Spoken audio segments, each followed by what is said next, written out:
This episode of Own the Grey is brought to you by I Am. Discover your unique talents, realize your potential, and align to your path. Take the first step to uncover your life purpose by visiting debrajones.ca/courses.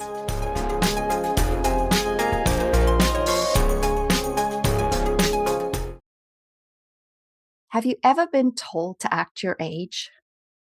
From the minute we're born, we're judged according to how old we are, and this can lead us to being treated unfairly because of our age. This is ageism. It's the most widespread form of discrimination that will impact us all, especially as we get older. Western society currently supports this discrimination, and this is why I created the podcast. We are dispelling the notion that aging is undesirable and setting new, positive attitudes.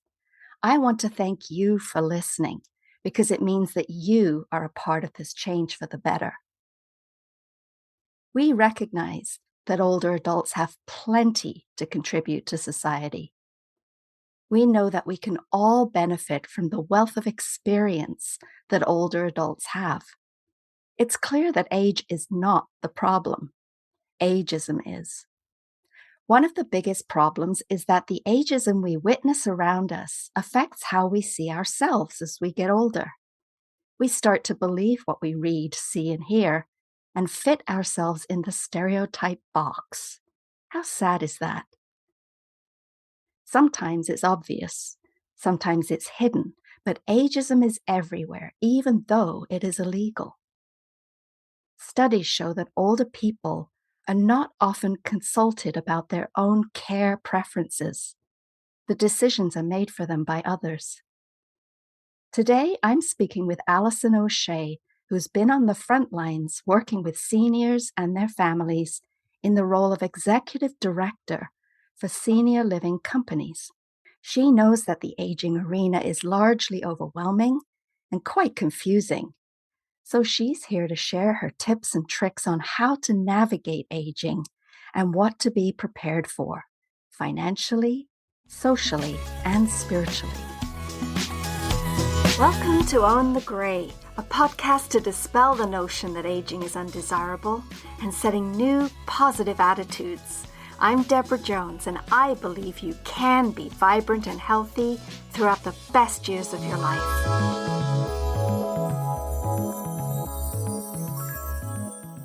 Allison shares my passion for reframing aging, and she too is a change agent in how we talk about aging. Welcome to Own the Grey, Allison. Thank you so much. I'm very happy to be here. In your line of work, I'm sure you've seen the confusion on the faces of seniors and their family members. And in some cultures, it's very simple: honor, respect, and care for your elders. How did caring for elders in the West become so complicated? And what are the main stumbling blocks? Unfortunately, I think we in our society have, if we don't talk about it, it won't happen kind of mentality. That may work in other areas of life, but we are all aging. We all age differently, but we are all aging. And the majority of people over the age of 85 need some sort of support in their daily life. So my goal with Openly Aging is to, tell people the importance of talking about aging as early as, when they're thinking about retirement and starting to put a plan in place. Because without that plan, we end up being at the mercy of those around us to make decisions for us. And that, can really result in encouraging ageism because we're allowing ourselves to get into crisis and somebody else has to come in and save us. And isn't that kind of the definition of, how ageism occurs? Yeah, disempowering ourselves by not empowering ourselves, right? Yes, you can have control. And of course, we don't know how our aging will go, but there are things you can put in place to have the most control of, when things happen as we age.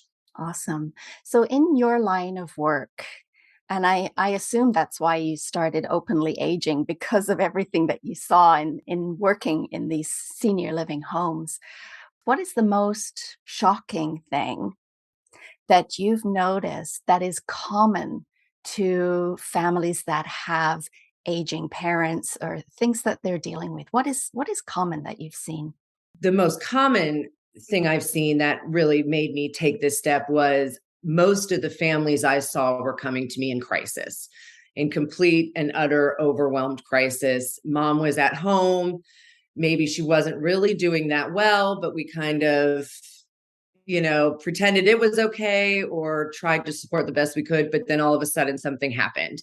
And now we have to make some very big life decisions for our loved one in a very emotionally heightened mindset. And we also don't know the options until you start looking at it. But the bottom line is making a big life decision when you're emotionally charged and feelings of crisis, feelings of guilt, is not the best time to make those big decisions. So that's truly where I saw we're really missing a piece of this puzzle, which is talking about it sooner.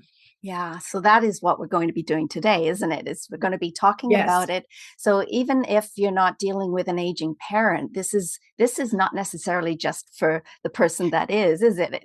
It's for My ultimate yourself. goal is to actually reach those that are just now starting to think about retirement, and really talk to them for sure. Yeah.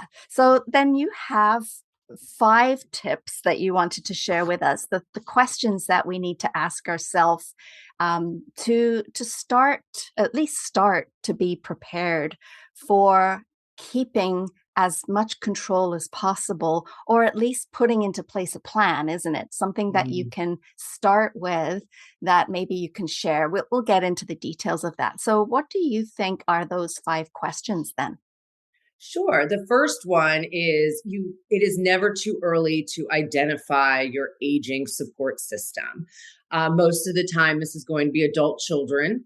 But in the world that we live in, where a lot of people don't live maybe where they grew up anymore, you have to think about that. Where are your adult children? Where are they living?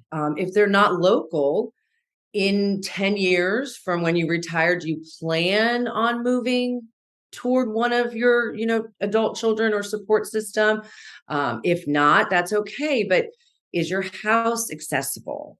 So there's all those things you have to think about way before you are entering into that time of your life. If you don't have a support system that you can identify, there is a whole category in the senior industry called geriatric care managers. Forming a relationship with somebody, or even just starting to understand what kind of role that person could have in your life would be very important. So really just honing in on, when I am starting to need some support, who do I go to?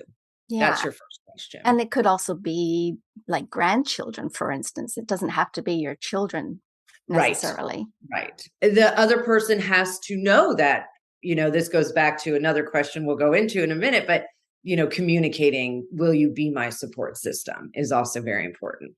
Yeah, it is that awkward conversation, though, isn't it? Mhm. It's that nobody really wants to talk about death, for instance, and this is Mhm. really close to that. So Yeah. it Oh, falls yeah. into Oh, that yeah. same category. Yeah. But again, as you said, if we don't talk about it, then we end up in crisis where Mhm. we don't have as many options, I would imagine, if we're in crisis. Is that the main thing that happens for us? Absolutely. Well, you lose all control of the choices that are being made.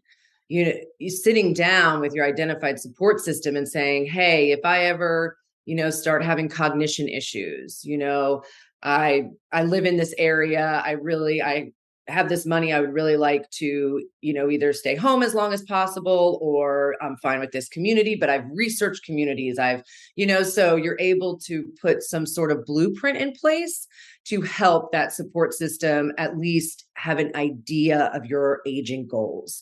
And they can help facilitate those aging goals when you are getting to a place where that's becoming challenging for you.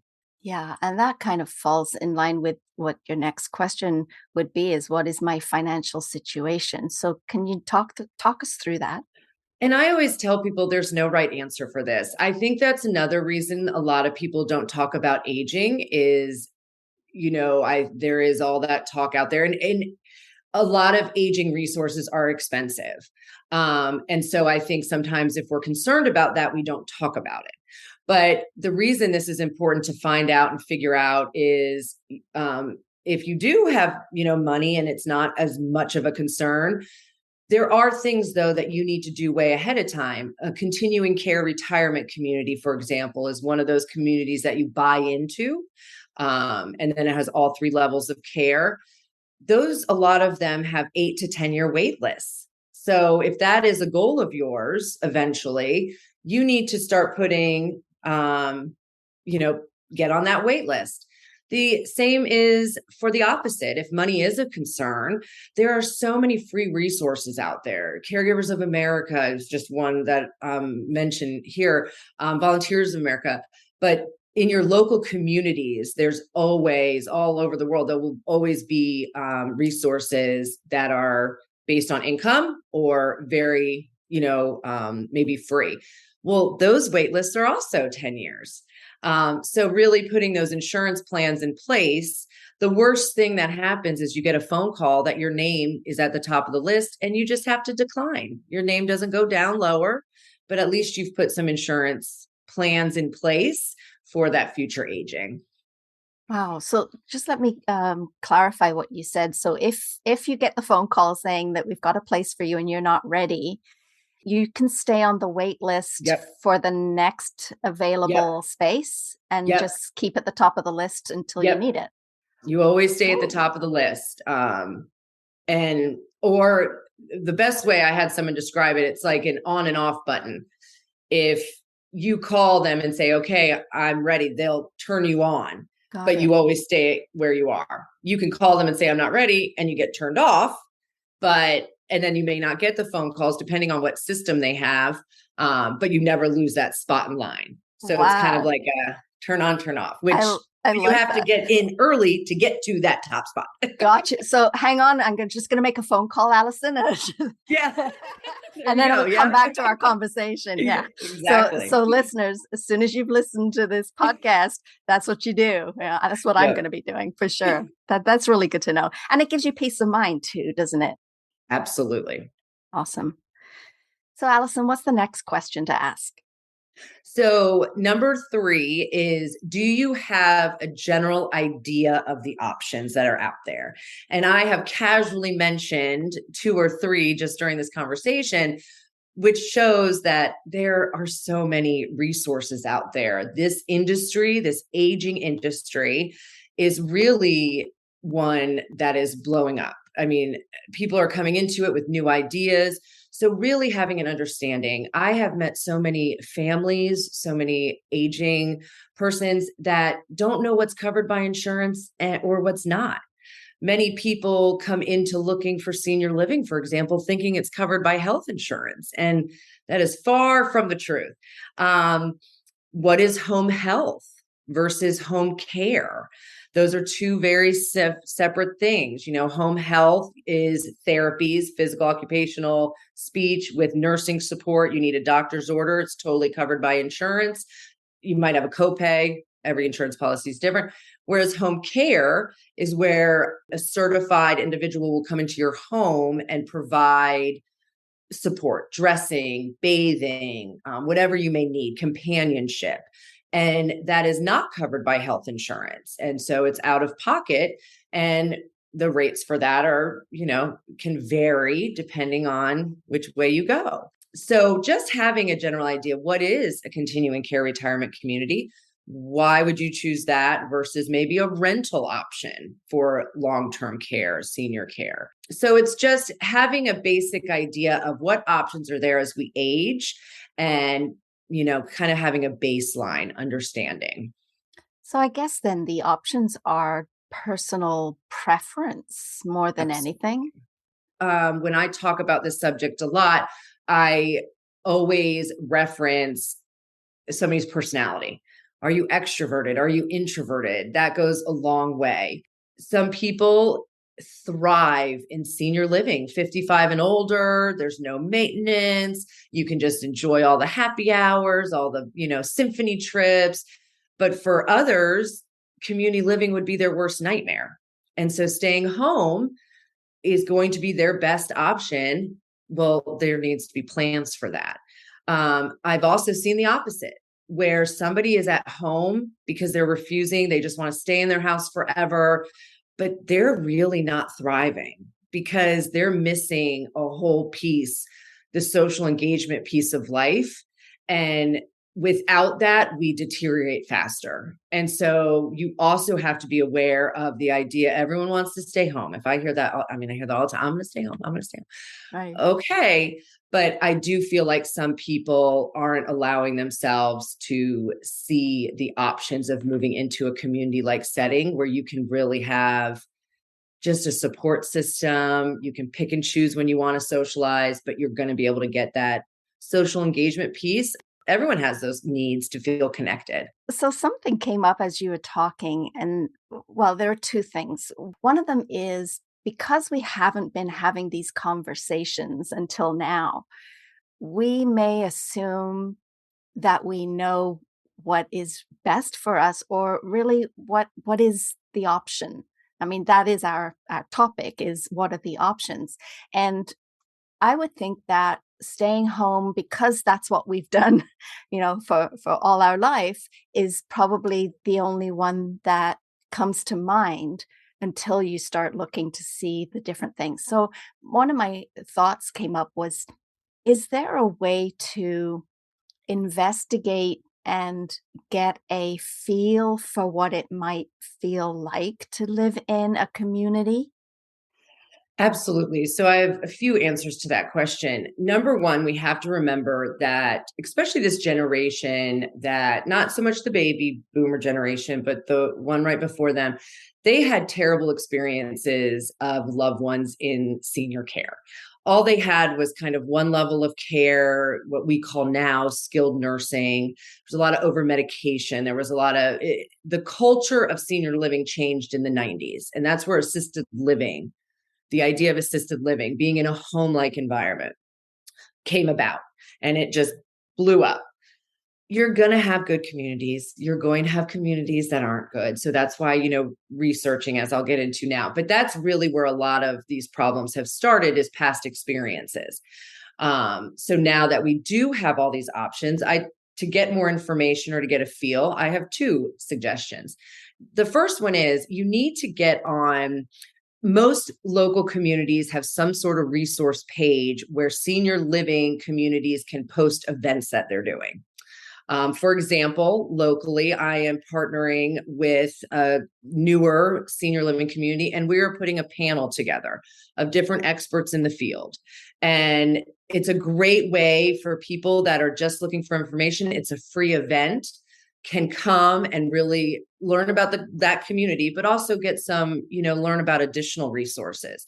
Senior communities and senior industry, other companies are doing these events all the time. So in your local community, I always recommend reaching out to the local community near you, getting on their mailing list. I know that's very daunting for people sometimes because you feel like you're going to get inundated, but they just want to be able to invite you to events. And it's a great way for you as a consumer to get into these communities in a very low pressure, no sales way, and also learn a little bit.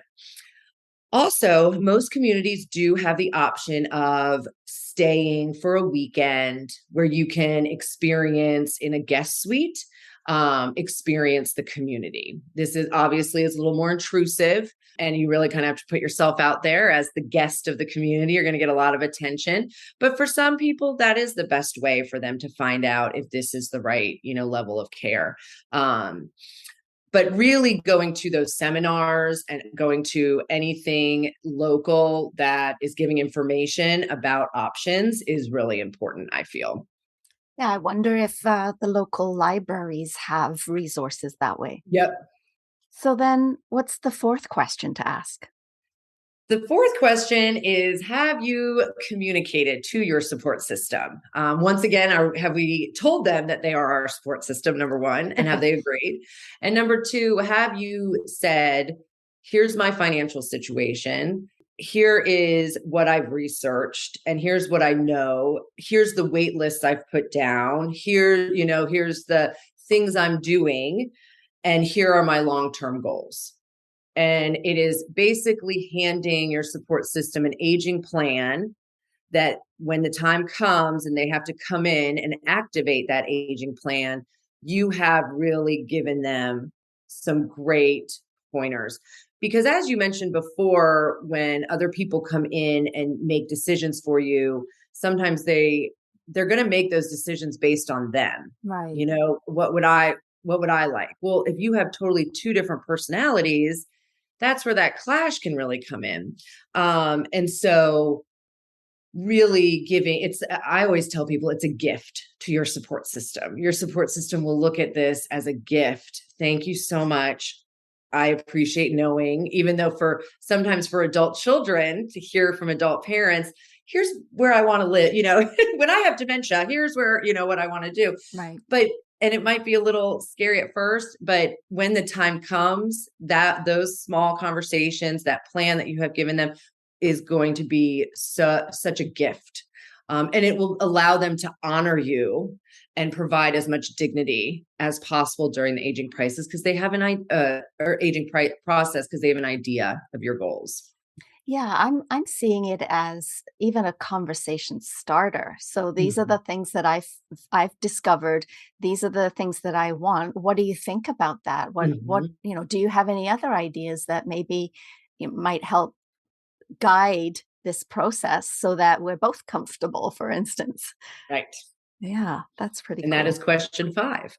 Oh, okay. So what is question 5? Are you listening to your support system? I have seen, when I started this whole campaign this year of really talking about aging and changing how we talk about it, a lot of people assumed my ultimate goal was, to defend older Americans because they're not heard, they're not listened to. And of course, that's, my whole career has been serving our seniors and making sure that they have dignity and respect. But I have also, through my experience, seen way too many times when a senior, an aging adult, is really not accepting of their current situation and is fighting their support system in every way possible.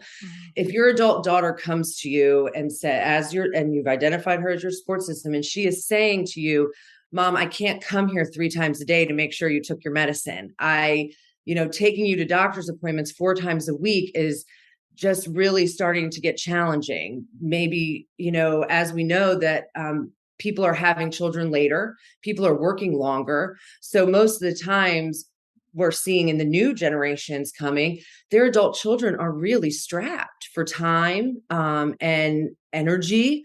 And they have other responsibilities. And so we need to listen to our support system. And during that conversation, our support system also needs to say, here are my boundaries. Here's what I can do. If it gets to this point, that's when I need some additional resources. And then it kind of leads into a new conversation. What additional resources are out there? I've seen so many older adults enter into senior living angry, resentful, mad, just ticked off. And then that puts their adult child or their support system in a ton of guilt. It affects the relationship and it affects your last years of your life in aging.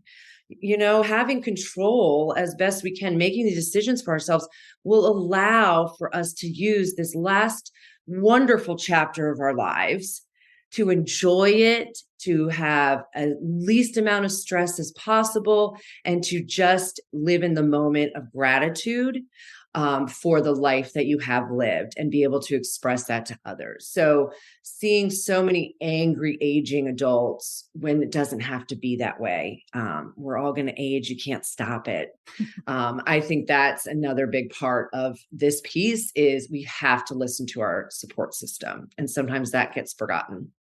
That's a really, really good point, and I can picture those seniors that you were saying. They're angry, they're bitter, they don't want to be there. And what kind of life is that going to feel like when they feel that maybe they've been dumped there because that was the only Exactly. option? Right. That's really not how I would want to spend out my days. And I would think that on the other side of the coin, let's say somebody did prepare themselves, they did prepare their family, they did put a lot of consideration into the things that they want. And here they are living in the place that they wanted to live in, that they're around the people that they want to be around. What do you see is the main difference between the person that prepared and the person that didn't? Fulfillment. I mean, like I said, a life of a gratitude, enjoyment. They have a sense of humor about their aging and how it is, and living in a community. They can just find joy in their current situation, which nobody wants to be in that situation. That's not, we don't, well, I don't know, because my husband and I are very social. So we always say we're going to be the first ones of all our friends in that 55 and older, just having a good old time. But I've also seen how it can be beneficial. But yeah, you just see a lightness to somebody who can enjoy their children, grandchildren, great grandchildren, and just has good relationships. And I should also mention that when you're putting that aging plan in place, and all of a sudden being aware that part of your support system, listening to your support system, is listening when the plans have changed. Sometimes we can put all the plans we want in place, and our support system said, yep, I got it. Well, then all of a sudden something maybe changed in their life, or maybe they realized that they took on too much. So being able to also hear them say, I tried as I could to follow this exact plan, but we need to make some changes, and being accountable for those changes. You can have control of those changes because you've allowed your support system to feel comfortable enough to come to you and say, all right, we got to do a little tweaking here and let's figure it out. And then once again, the result is just fulfillment, control, and joy. At the beginning of our conversation, you talked about how the aging arena is exploding or expanding. What kinds of things, or you refer to some new things that are coming up? What are these new things? Sure. So one of the biggest things I always tell people, because they don't realize, there's this whole category of within the industry of senior movers. They specifically help seniors downsize, whatever that may look like, into a community, into a smaller home. But they do it in such a way that it doesn't feel overwhelming. It's going to feel overwhelming no matter what, but it takes a lot of the overwhelmedness out of it. They are your soup to nuts. They pack you, but they also unpack you, put up all your pictures because you've decided where they're going to be. You've had your floor plan. They create a floor plan. So it's really catered towards seniors. Another option that's fairly new, but kind of exploding, is there's a senior certification that you can get if you're a real estate agent. And it's specifically also catered to teach real estate agents that selling a home of an aging adult is a very different emotional process for them than maybe their 30-some-year-olds that are ready to move and shake. And, downsizing is a lot different. And so those are two. Mental health in the senior world is also something that is really, we need it quicker than we're getting it, but there are companies that are coming into local areas to specifically focus on mental health for the seniors. There's doctors that will come into your home. A lot of communities now have primary care physicians that's their whole thing. They come into your home. So you don't, as you age, you have a lot of doctor's appointments. So it does allow for a little more comfortableness and help with transportation. And I could go on and on, but Well, it's really interesting those are because just a those few. those first two that you mentioned, so helping downsize and helping sell the house, I have podcasts that I've done interviewing people that are doing that. So I'll put a Oh, link to that in the show notes for our listeners.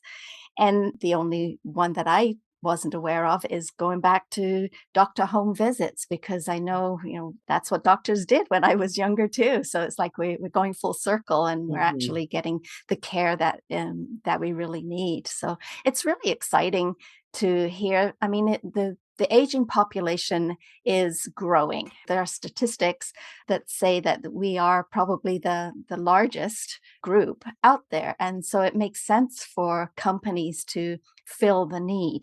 And so that's what you're saying. And that's why I'm excited is that there are some new ideas coming up. So that's really awesome. And, for you with your business, you're helping people to navigate this. Do you want to share just a little bit about what you do to help people? Sure. So, of course, I help families that are in crisis. They come to me already in a crisis and I help them navigate. I'm able to take the emotion out of it and put a plan in place. But I also work with a lot of couples or singles that are in early retirement and have, heard my talks and really want to start thinking about that aging plan. And so that's an initial assessment. I do a lot on Zoom, so all over, because it's just really some simple questions that you can ask and just start putting answers to. I do a lot of blogging on different things you can start thinking about. I recently did one called Intentionally Decluttering. Why do we leave garages filled with stuff for our adult children to deal with when we're gone? They don't want it. I know that's hard to, So really trying to get the education out there. But I love to personally connect with families, aging adults, and just really talk through the aging process and what current struggles they're having and how we can help navigate and put a plan in place. Oh, that's beautiful. I really love your positivity about this whole process because it is scary. It isn't necessarily something we want to focus on, but you've got such a practical way of looking at it to just kind of dispel the fears and to just get a plan in place so that you can have your happy life. That's what we're here to have is a happy life. One thing that you want us to know. That we're all going to age and that you can't run from it and you can't hide from it, but you can do things to have the most control of it. And that will ultimately produce a feeling of success and a feeling of control, obviously, but also that gratitude and joy that you can have in your later years. You can now find my podcast, my book, and soon my classes on babybooma.org, the ultimate, most trusted source for news, information, and community.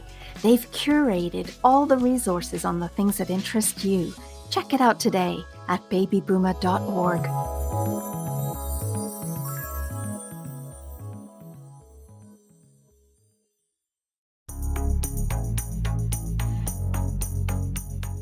This episode of Own the Gray is brought to you by I Am. Discover your unique talents, realize your potential, and align to your path. Take the first step to uncover your life purpose by visiting debrajones.ca/courses.